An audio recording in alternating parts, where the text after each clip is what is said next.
আজকে আমরা দেখব হিসাব বিজ্ঞান প্রথম পত্রের তৃতীয় অধ্যায় ব্যাংক সমন্বয় বিবরণী। আজকে আমরা ব্যাংক সমন্বয় বিবরণী থেকে ডেবিট মেমোরেন্ডাম এবং ক্রেডিট মেমোরেন্ডাম কিভাবে তৈরি করতে হয় এবং এর মধ্যে কি কি বিষয় আসে সেই জিনিসটা শিখব।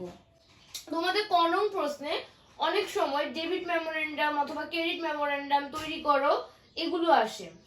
তো এখন তোমাদের ডেবিট মেমোরেন্ডাম অথবা ক্রেডিট মেমোরেন্ডাম তৈরি করতে বললে এখানে কোন কোন বিষয়গুলো তোমাদের লিখতে হবে বা এখানে কোন কোন বিষয়গুলো আসবে সেটা আমরা দেখব। তো ডেবিট মেমোরেন্ডাম বা ডিএম অথবা ডেবিটকৃত টাকার পরিমাণ যখন তোমাদেরকে বের করতে বলবে তখন তোমরা বুঝতে পারবে যে এই ডেবিট মেমোরেন্ডামে ওই সকল বিষয়গুলো যাবে যার মাধ্যমে হচ্ছে ব্যাংকের যে টাকাটা সেটা হ্রাস পায় বা কমে যায়। এমন হতে পারে সার্ভিস চার্জ বা ফি বা কমিশন। ব্যাংক কি করে সেবা প্রদানের জন্য তার গ্রাহকের সেবা প্রদানের জন্য একটা সার্ভিস চার্জ বা ফি বা একটা কমিশন চার্জ করে।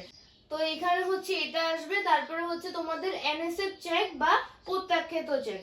এনএসএফ চেকটা হচ্ছে নন সাফিসিয়েন্ট ফান্ড চেক অর্থাৎ অপর্যাপ্ত তহবিলের কারণে যে চেকটা হচ্ছে প্রত্যাখ্যান করা হয় এই ধরনের চেকটা হচ্ছে আসবে। তারপর হচ্ছে তোমাদের ব্যাংক কর্তৃক কোনো খরচ যদি পরিশোধ করা, তো ব্যাংক যদি যে মানে গ্রাহক বা আমানতকারীর পক্ষ থেকে যে কোনো খরচ যদি পরিশোধ করে, যেমন সেটা হতে পারে বাড়ি ভাড়া, সেটা হতে পারে বীমা প্রিমিয়াম, সেটা হতে পারে যে কোনো খরচ যদি ব্যাংক কর্তৃক পরিশোধ করা হয় সেটা ডেবিট মেমোরেন্ডামে আসবে।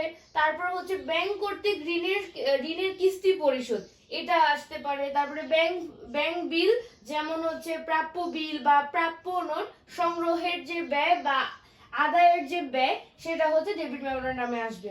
তো এই সকল বিষয়গুলো হচ্ছে তোমাদের ডেবিট মেমোরেন্ডামে আসবে। অথবা যখন তোমাদের বলবে যে ডেবিটকৃত টাকার পরিমাণ বের করো তখন তোমাদের কিন্তু ডেবিট মেমোরেন্ডামই তৈরি করতে বলতেছে।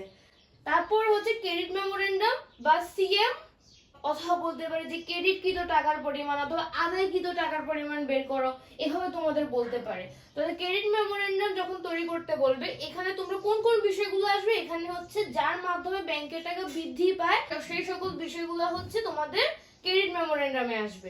তো এখন সেটা হতে পারে ব্যাংক কর্তৃক বিনিয়োগের সুদ আদায়, অথবা ব্যাংক কর্তৃক যে কোনো ব্যাংক কর্তৃক লভ্যাংশ আদায়, ব্যাংক কর্তৃক যে কোনো আয় যদি ব্যাংক কর্তৃক মানে যে কোনো আয় যদি ব্যাংক কর্তৃক আদায় করা হয় সেক্ষেত্রে সেটা আসবে। তো তারপরে হচ্ছে ব্যাংক কর্তৃক প্রাপ্য নোট বা প্রাপ্য বিল আদায়। আর প্রাপ্য বিল বা প্রাপ্য নোট আদায়টা হচ্ছে ক্রেডিট মেমোরেন্ডামে আসবে।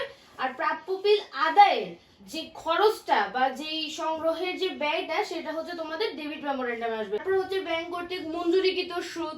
তারপরে হচ্ছে দেনাদার কর্তৃক সরাসরি ব্যাংকে জমা। তো সরাসরি যদি ব্যাংকের দেনাদার যদি জমা দেয় অথবা ব্যাংক কর্তৃক যদি দেনাদারের কাছ থেকে আদায় করা হয় সেক্ষেত্রে কিন্তু কি হবে, সেক্ষেত্রে ব্যাংকের যে অর্থটা সেটা হচ্ছে বৃদ্ধি পাবে। তারপরে হচ্ছে ব্যাংক কর্তৃক লভ্যাংশ আদায়।